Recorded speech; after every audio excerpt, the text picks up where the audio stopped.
Xocasən Bələdiyyəsinin sədr müavini Qəhrəmanlı Binəqədi İcra Hakimiyyətinin başçısı Elxan Allahverdiyevin tapşırığına məhəl qoymur. Rayon İcra Hakimiyyəti tərəfindən sökülən hasarlar yenidən bərpa olunub. Asfalt.com xəbər verir ki, Binəqədi rayon Sulutəpə və Xocasən qəsəbələri arasında neft şirkətinin torpaqlarına aid ərazidə tikinti heç bir rəsmi icazəsi olmayan obyekt tikilir.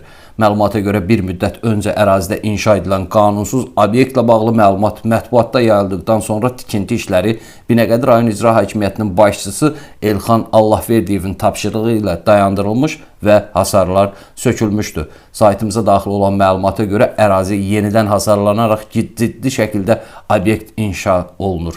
Məlumata görə qanunsuz tikintinin sahibi Xocasən Bələdiyyəsinin sədr müavini Qəhrəmanlıdır.